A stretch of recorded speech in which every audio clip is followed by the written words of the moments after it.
Hi, welcome to the Betty Sew Along. First of all, I just wanted to thank Simple Life Pattern Company and Northern Fabric for collaborating and allowing me to do this with you all. I'm super excited. I have a really cute dress planned and I cannot wait to do it all with you. My name is Victoria Strong. If you haven't seen my face or seen my name on Facebook, I'm on the Simple Life Pattern fan page a lot because I am on staff with them. So I am usually the one to help with any questions you have, or just to let you know how much I love your creations. I am a mom of 3, super busy, but I always find the time to sew. I love doing sew-alongs. I love helping people learn to sew and figure out how to troubleshoot.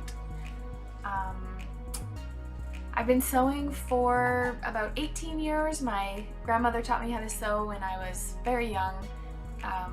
We started with quilts and we moved on to teddy bears, jointed teddy bears, and then I took a fashion class in high school that taught me to sew clothes, and I found my passion there. So ever since then I was saving up for my machine, which I still have. I'm using the Singer Heavy Duty, I can't remember the product name, but it's one of the 2 heavy duty machines. I think there's 2, maybe there's more. And yeah, I've been sewing ever since, so I have lots of experience. I use my white Superlock as a serger, and I think white was bought by Husqvarna, but I love my machine. It's a workhorse and I've had it for years. Yeah, so getting started. Before you start this sew along, I want you to already have the pattern pages pieced together and hopefully your size cut out. I'm not going to film myself doing that just because it's not specific to the pattern and you can find another 100 YouTube videos on it already. So I have my pattern. I'm going to put it together and cut it out, and then we're going to get started. Today I'm going to be going through with you how to choose the right size based on measurements. I'm going to go through how to figure out how much fabric you need in the fabric requirement chart. I'm going to go through what materials you need for this dress and kind of a general idea of how to assemble the pattern from print at home file. And then we are going to go through all of the cutting together, how I do it, and yeah, that'll be it for day 1. So I'm going to walk you over and I'm going to show you exactly how I measure on my mannequin and let you know how to pick the appropriate size based on measurements. Here we go.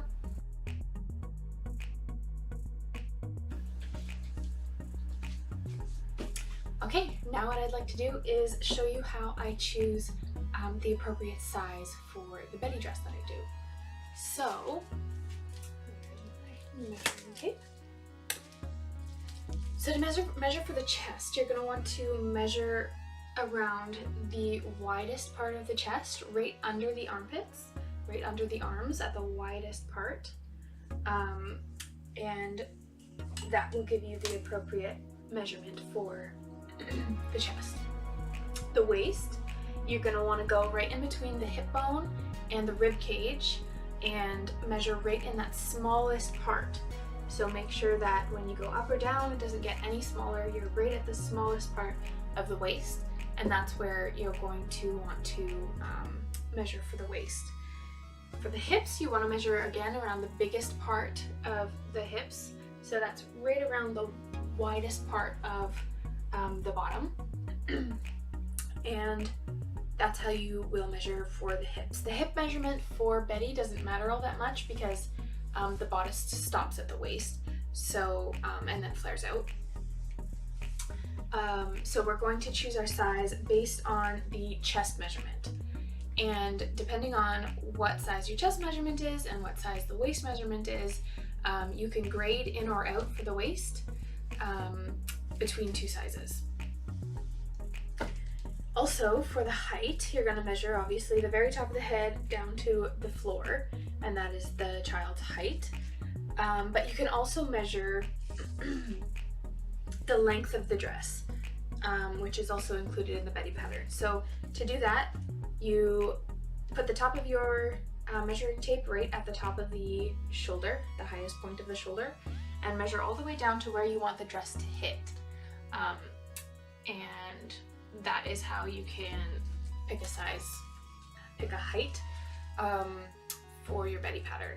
So for example, my mannequin I think was like a size 7 around the chest and a size 4 around the waist. So I would choose to do the size 7 dress and just grade in at the waist for a 4.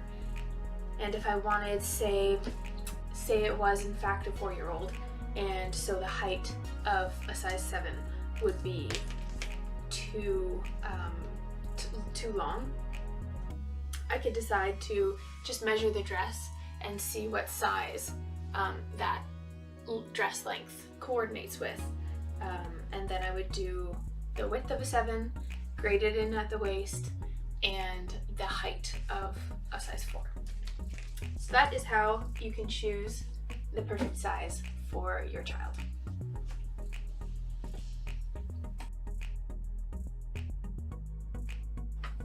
So now I just thought I would go over some fabric requirements for you. It can be kind of tricky if you've never had to use a fabric requirement chart before. So it looks like this. It's in our tutorial. Sorry with the reflection. And what I like to do is I go through and highlight each of the options that I'm using for the pattern that I'm making, and I'm going to go through and add up all of those things in my column. So I'm making a 2T, so I'm going to add up everything in that top row underneath the things that I've highlighted. A couple things to keep in mind. The side bows, ties, short sleeves, they're all 1/4 yard on all sizes. So you'll have to add that into your fabric requirements.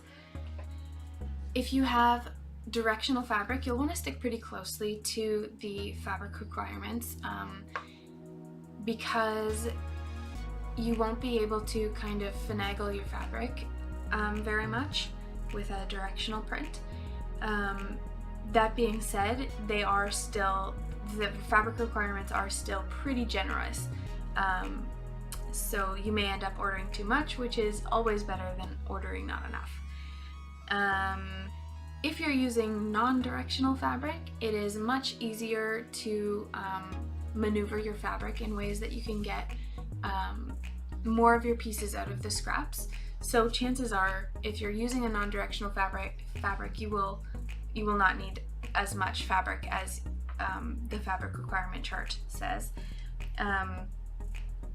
You might even be able to get like the ruffles and everything out of the scraps after you cut the skirt.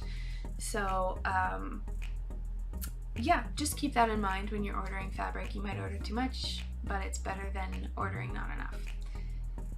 So that's it for the fabric requirements, and I'll go over the materials you need next. So the materials you'll need for this dress are the fabric, based on the fabric requirements we just talked about, buttons or snaps. I'm going to be going through how to do buttonholes and sew on a button. If you've never done that before, I will also be going through how to use a snap press. So if you have a snap press that you've never used before, or if you're interested in getting one, that'll be really interesting for you to watch as well. Light to medium weight fusible interfacing, or I like to just use like a strip of scrap woven material, or even a canvas would work. So if you have some scraps that you want to get rid of, that's a good option for that. And then your pattern, of course, and then some optional little tools like a loop turner or bodkin for turning things out and pushing out corners, because we have ties and bows in this pattern that would help with. Yeah. So now for printing out your pattern, we actually have a video on Simple Life Pattern Company's YouTube channel for navigating those interactive patterns and how to select the layers that you want to print and turning off certain features for printing to save ink and things like that, and save paper as well. There is a chart in the pattern to choose which pages you want to print. So on page 5 of the pattern, you'll actually find for your size which pages you need to print for which dress options that you're making. So that's on page 5. Make sure when you're printing that you set your scale to 100% or none. That is super important, because if it's any other scale, your 1-inch square is not going to be 1 inch and you're going to have fit issues. The other thing I want to mention is sometimes the HP printers have a glitch. If you've never encountered it before, lucky you. If you have an HP and you haven't encountered it before, you may. To bypass that glitch in your printer, you can actually print as image. If you select that option when you are going to print, it will print out normally without the glitch.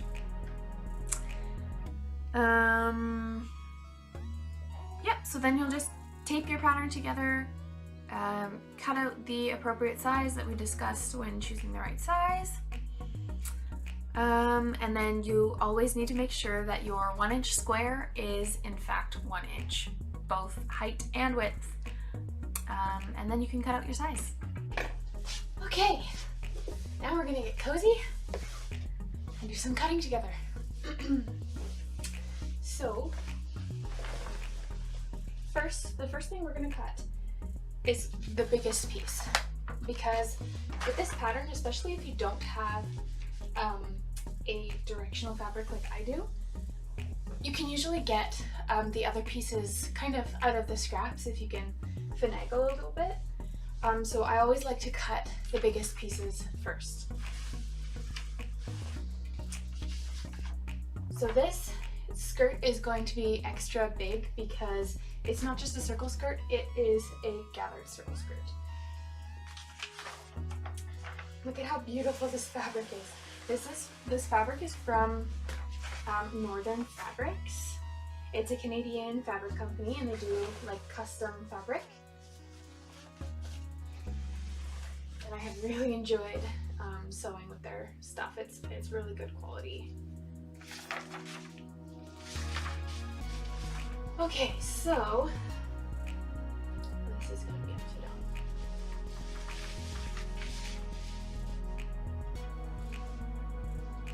Doesn't matter which side you have the fold on. I know the fold sign is there, but it's symmetrical. I mean, if you're doing a pocket, then you're going to want it to have the right way, to be the right way. For right now, I'm just going to figure out where I need my fold to be. It's been a long time since I've worked with a paper pattern. I have my projector and I haven't used a paper pattern like ever since I got that. So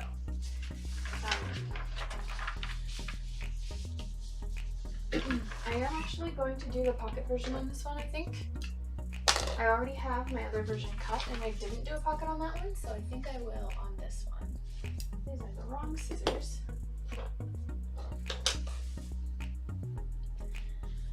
Go. So with these skirt pieces, you are going to cut 2 on the fold. The reason we don't want to do a double fold in this case is because of the seam allowance. If you cut on the double fold, you won't have the seam allowance and your skirt will end up not fitting your bodice. This is a gathered pattern, so it doesn't really matter all that much, but it's good practice.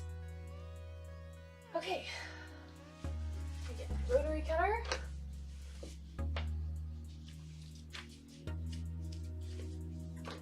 And my ruler. I know some people like to use pattern weights. I do not. I just use my ruler. I just kind of set it on top to hold it in place.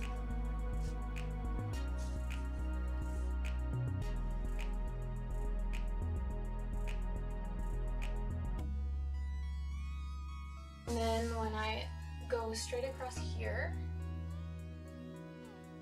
I think for the back, you don't have the pocket cut out. Yeah, so the back skirt piece, we do not cut out the pocket line. So if, like me, you have already done that, I will show you a little trick. There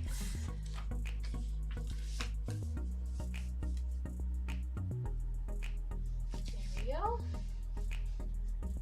Line this up.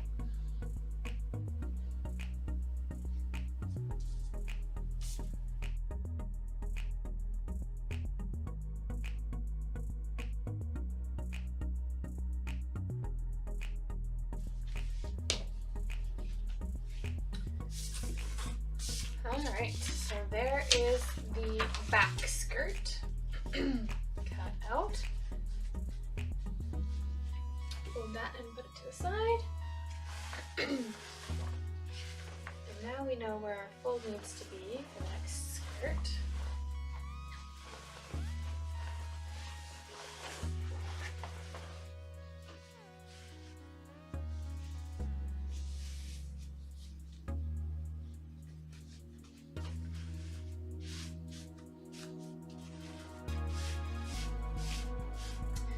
Really should have pressed this before cutting.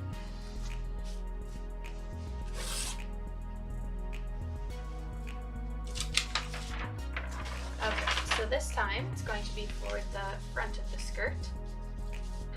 So you are going to cut out that pocket piece.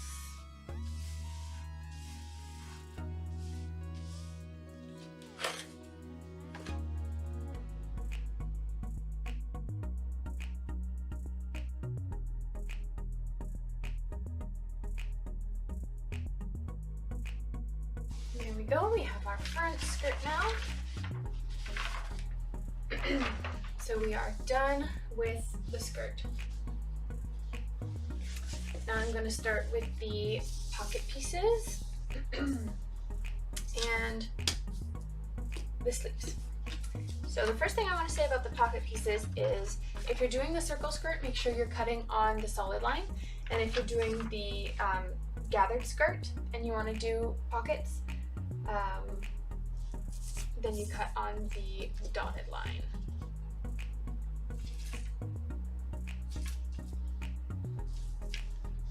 Okay, so we need to cut 2 each mirrored.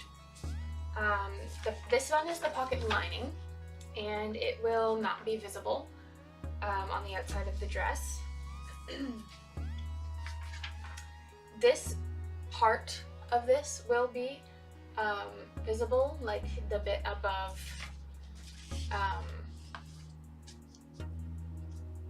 here.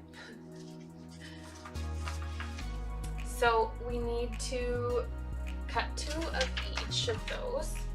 I'm just going to cut them out of my main because when it's going to be visible, I just kind of want it all to be cohesive on the skirt.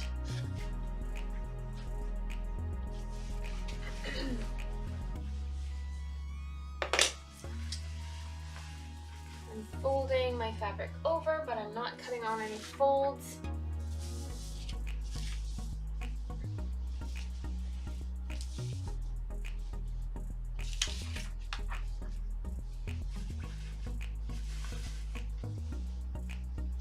Maneuvering so I can make the most out of my fabric.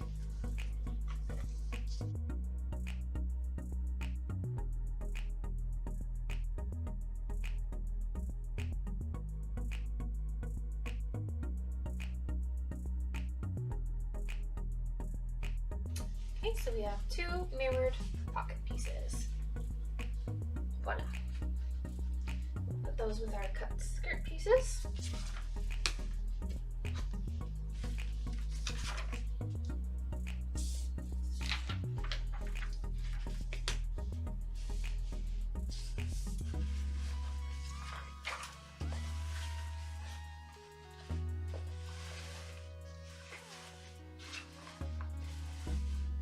Now this one is the visible one. So if you wanted to position your fabric so that something was peeking out of the pocket or something, now is the time to do that.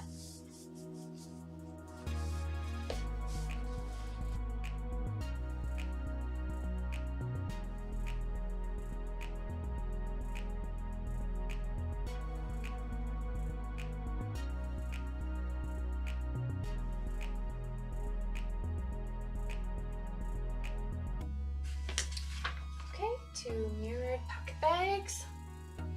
Voila. Put that with our pieces.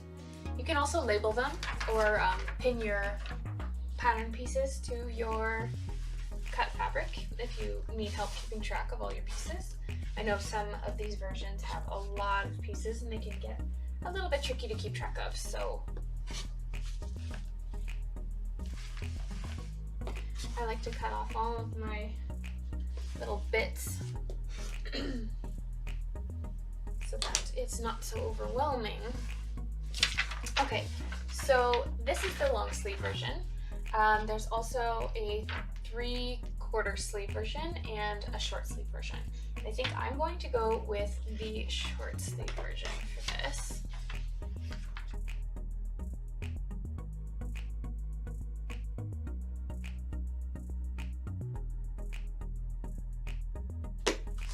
Okay, so there we go. I have my short sleeve. I'm gonna put the other bit away. And maybe I can get a short sleeve out of this. Not quite.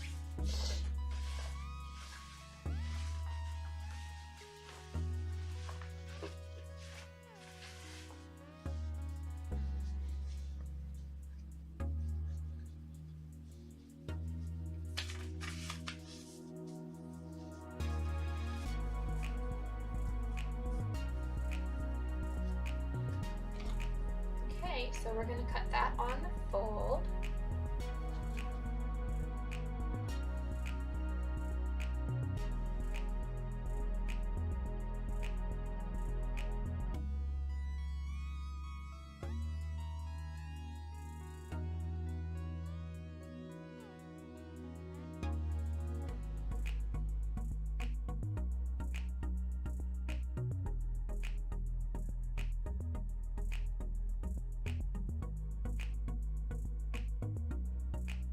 Okay, sleeve number 2, we cut it on fold.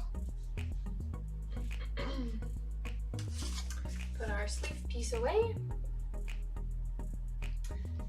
And now we're going to be starting with the bodice pieces. No matter what version you're doing, you are going to want to have the front bodice and back bodice simple versions. And that's because you will be using those for your lining. I'm not cutting my lining yet, but I just wanted to mention that.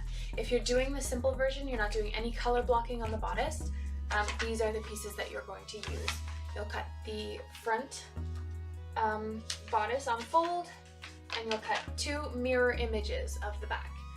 So you can fold your fabric over so you don't forget to do mirror images like this, and just make sure you're not cutting on the fold. Okay, so I'm just going to put those aside because those are going to be for my lining. We have 2 ruffle pieces. I'm also going to put those aside right now, though I am going to be doing a double ruffle. So we will go through how I cut those. It's just a little bit more involved and I kind of like to do them last. Next, we have our side pieces. So this is for the super color blocked version. You can see how when this goes together, it looks like a side bodice. So this is the bottom of the color block side bodice, and you'll use that for the front and the back sides, so it matches with both. So you'll cut, how many? 4 mirrored of these in whichever fabric you want to use for the bottom side pieces. And then for these, you'll cut 2 each mirror images of whatever fabric you want them to be. I'm going to be using some coordinating fabric, so I'm going to put these aside as well because I'm going to use a different fabric for those.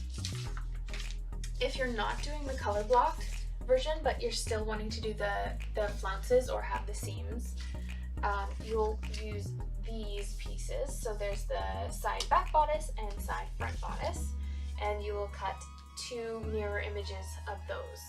So I'm not actually going to be using these this time. I'm using them on my other version, which is cut out over here. So I'll still be able to go through with you what it looks like. But anyway, if you're doing the tank version, make sure you cut on the dotted lines. Okay, so I'm going to put these away because I'm not going to be using them this time. If you're doing any version of the color blocked, like if you're doing the color blocked side panels or you're just doing the solid side panels, you will need these ones. So the skinnier piece is the center front bodice. You can choose your neckline, and you're going to be cutting this on fold, as am I. And then this is the center back bodice, and we're not going to be cutting that one on the fold. We're going to be cutting 2 mirror images. Okay, so I kind of want to have a smiley unicorn in the center of my bodice. So I'm going to cut this up here.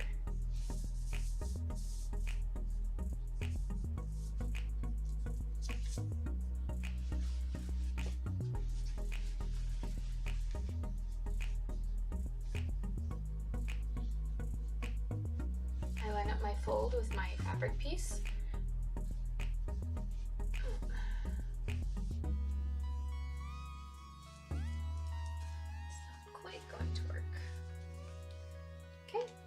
And then I slide my pattern piece out and put it on that fold again.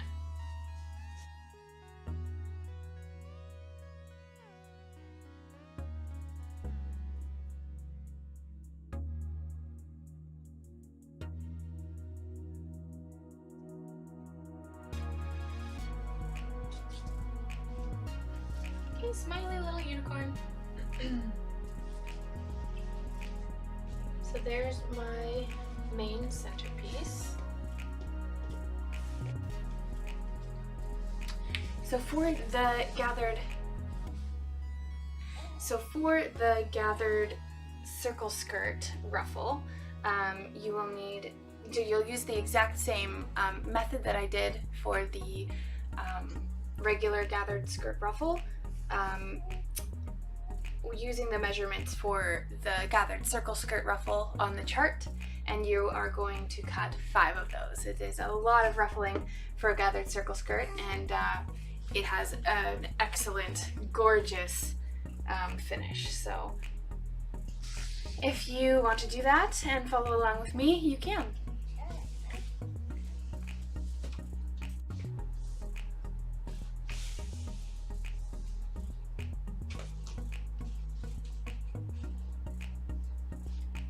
Okay, now we have the center front piece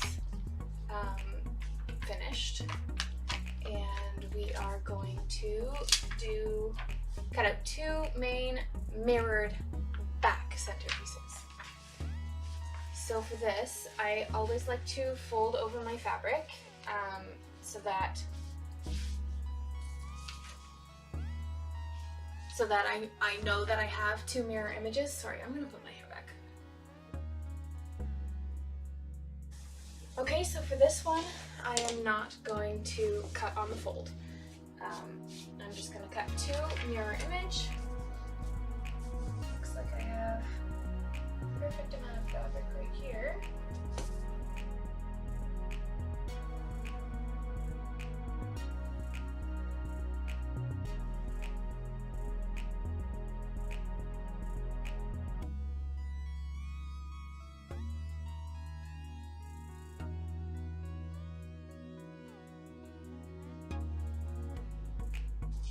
Okay, so then you can make sure you mark the notches here if you're doing the color blocked sides so that it doesn't get turned around. And there we have our 2 center back main pieces. Okay, now it is time to cut our lining pieces. So for the front bodice, we are going to be cutting on the fold, and for the back bodice, of course, we're going to cut 2 mirror images. So I always like to start with the front bodice.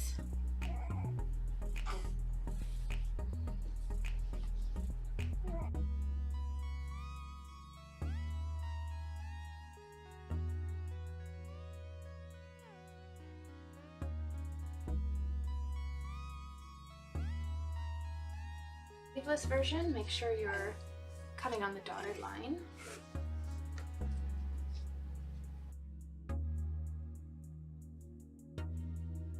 Okay, there's my center front lining. And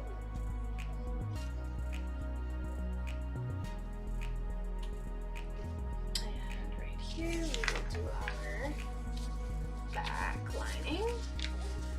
So for this we are cutting 2 mirror images. So I have a fold right here, but I'm not cutting on the fold. I'm just making sure that they are 2 mirror images.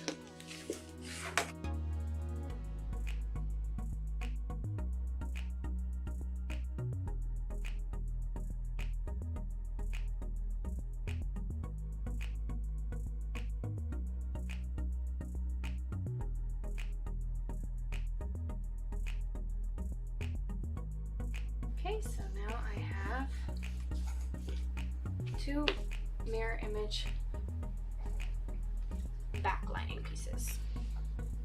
Okay, so now we're going to do the side bodice pieces. So I am going to do the color blocked version for this dress. For my other one, I have the solid side bodice pieces, so you'll be able to follow along with either one of those options. The simple is pretty straightforward, and we'll be going through that as well. So for my bottom side, front and back bodice pieces, I'm going to use the purple gingham, and for the top side front and back bodices, I'm going to be using the blue gingham. So for this one, I need to cut 4 mirror images. So I have a fold here. Let's make sure that fits properly. Maybe a little bit bigger. Okay, and then I'm just going to fold this over so that I can cut 4 all at the same time, and then I will have 2 sets of mirror image bottom side bodices. Okay, so some versions have a side that is angled, and you're going to want to make sure that you're putting the notch on that side so that you know what side is what.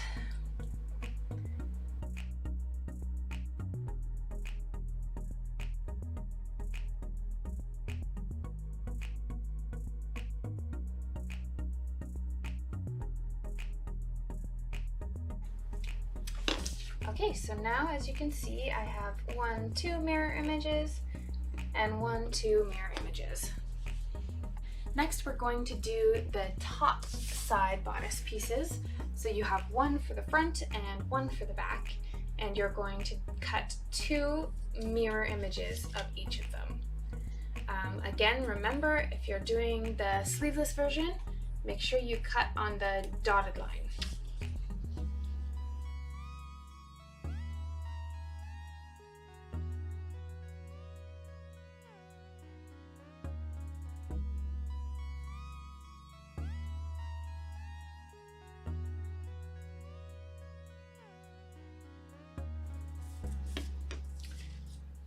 So that's the top side front bodice, and I have 2 mirror images.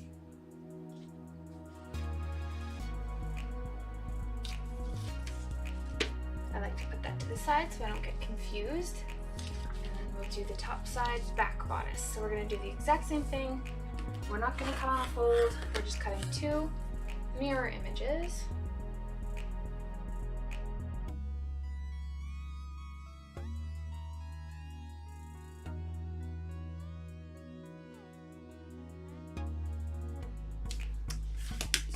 And now we have 2 top side back bodice pieces, mirror image. Next we are working on cutting our flounces. So these can be a little tricky, and I recommend that you grab some pins and your fabric scissors. If you're working with a projector, I find it a lot easier to trace your flounce onto your fabric with a friction pen or like an erasable pen of some kind, heat sensitive or whatever. So for each ruffle, because they're lined, you're going to cut 4. So you cut 4 main and 4 lining for each of them. Right. So what I'm going to do is I'm going to trace this onto my fabric. You can pin your flounce on if you like. I have folded mine over twice, so that's going to give me 4.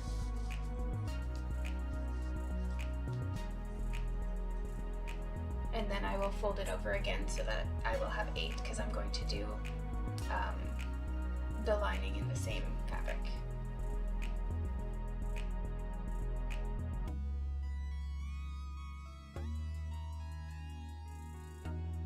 Okay, so there I have traced. I'm doing the small flounce the same as my flutter, and I'm going to do the same as my ruffle, sorry, and I'm going to do the large flounce the same as the side bottom pieces in that purple gingham. So my dress will have a double flounce. Okay, so then I'm going to fold this back over like that. Make sure there's all 8 layers underneath that, and then I will start pinning to keep all my layers together and not shift around while I'm trying to cut them.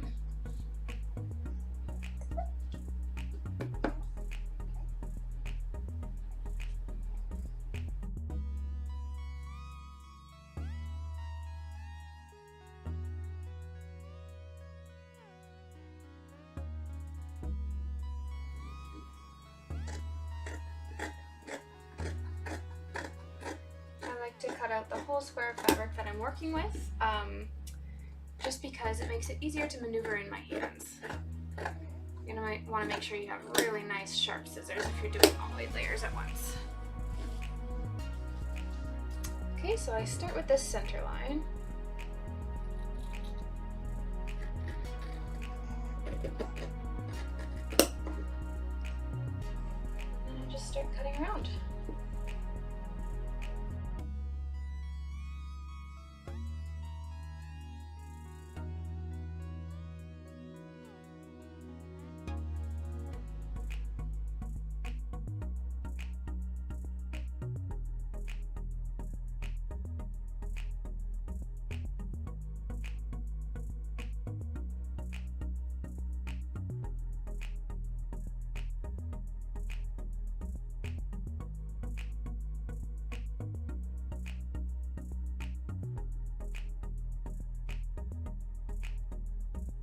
There we have it. Now we have all 8 flutter pieces for one. And we will do that exact same thing with the large flounce if you want to do the double flounce look as well. So feel free to rewind that video and watch it again if you want me to walk you through it again. And then we'll move on. Okay, so for this part, I'm going to show you kind of an easy way to do the ruffle.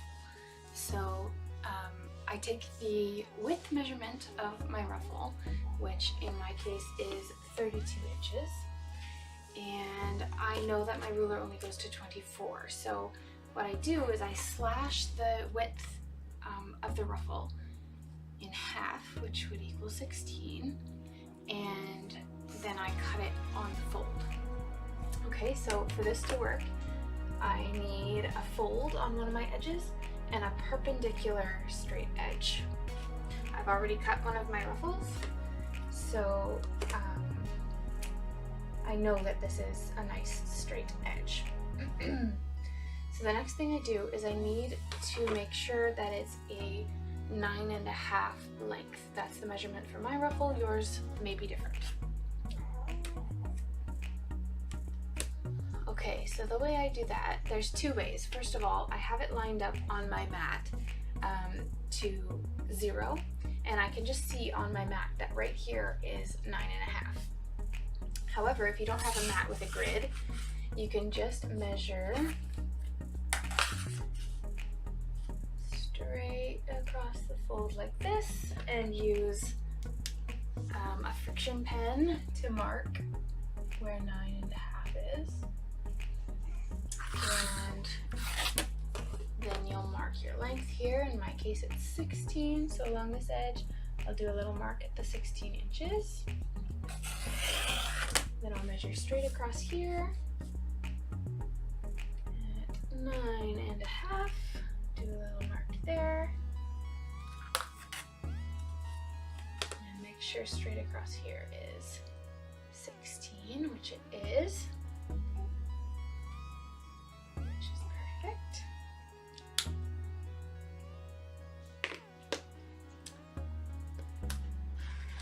And then we cut.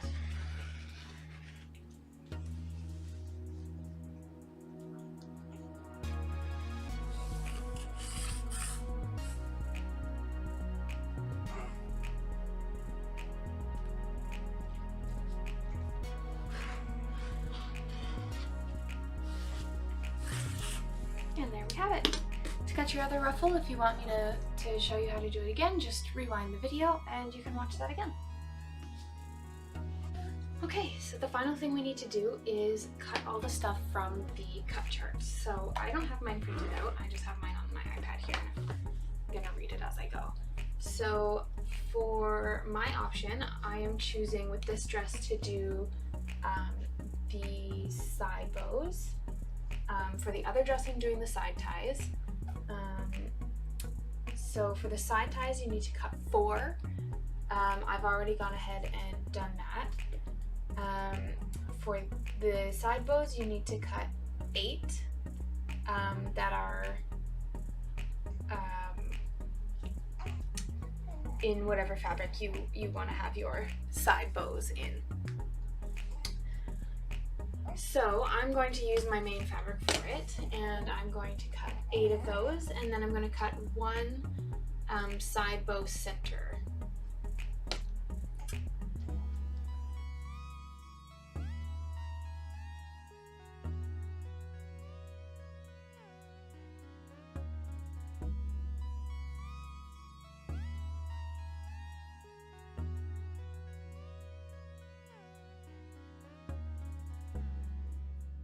Those are that's half of the side bows that I need, and then I need to do a side bow center. So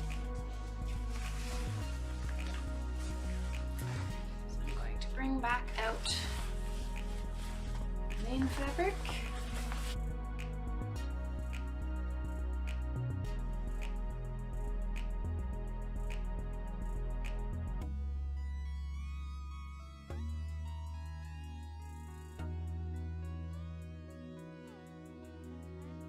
Centers. Now we'll start on the pocket bow. So I'm only going to cut 1 because I'm not actually going to use it on my pocket. I'm going to use it as a hair bow, which is kind of my favorite thing to do with the leftover fabric that I have. I just make one of the pocket bows and I glue it to an alligator clip, and it's super cute and super easy. So yeah, that's what I'm going to do.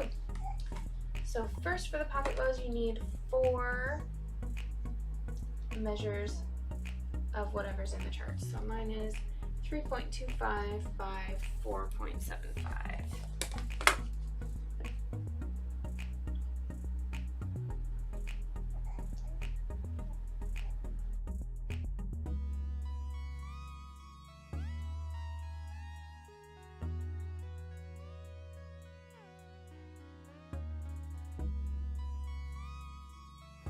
I'm just cutting 2 because I'm only doing 1 bow, but if you're doing both pocket bows, then you're going to actually cut 4 of those. Okay, so for pocket bow tail, my measurement is 4 by 8.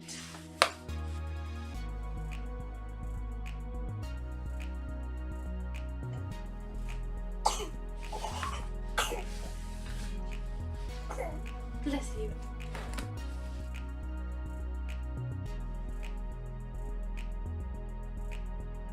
Bow tail, and then we just need a bow center to go with that, and that is 2 by 7.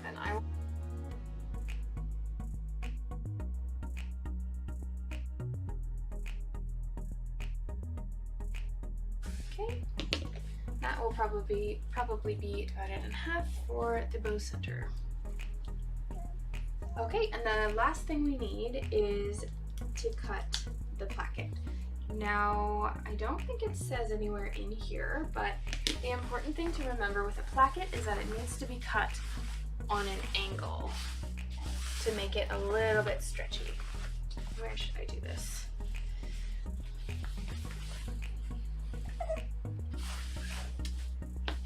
So, the measurement for the placket for this dress is 3 by 7.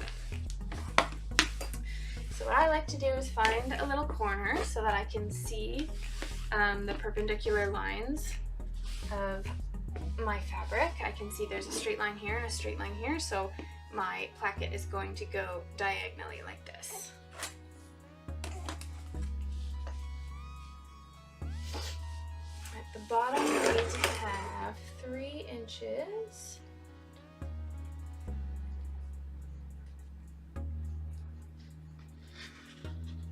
Cut across at 3 inches like that.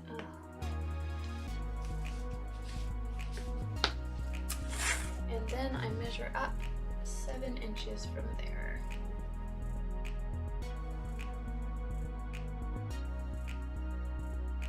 There we go, that's for the placket. Remember to be labeling your pieces because that's a lot of rectangles. And I think that's it for the cutting chart. And that's it for cutting out our fabric. I mentioned that it was a good idea to label all of your pieces. This pattern has a ton of pieces, and if you're doing a lot of options, and it can be a little bit confusing to know which piece is which. So I just thought I'd show you how I like to organize my pieces, and maybe you'll like to do it too. So obviously we still have our flounce pieces pinned together, and they're pretty obvious pieces, so I don't even bother labeling those. I pin my sleeves together. I know that they're sleeves, so I don't have to label anything. I have my center bodice pieces pinned together. I have my lining bodice pieces pinned together. I have the side bodice pieces pinned together. I'm doing the color blocked version, of course. So I have my bottoms and my tops all pinned together, and I pinned them with their pattern piece because the only thing that's different between the top side back bodice and top side front bodice is the arm skies. So it's really hard to tell if you don't keep them with their pattern piece. Then I have the side bows, and I have them labeled because I'm also doing one of the pocket bows, and I don't want to get them confused. So there's my side bows. I have my placket. I always end up losing the placket, so I always like to label it very clearly. And then of course my pocket bow. And I have not labeled my ruffles, I just have them all folded together. Okay, and then I have pocket pieces together, and then all of my skirt pieces together. And that way it'll be super easy to find what I need and when I need them. That's it for today, guys. Thank you so much for following along day 1 of our Betty Sew Along, and I hope to see you back tomorrow to sew for the second day. Tomorrow we will be working on putting our bodice together, so it's going to be a super fun day and I can't wait to start. Thanks again for coming, and thank you again to Northern Fabric for the amazing fabric, and to Simple Life Patterns, of course, for sponsoring me with the pattern.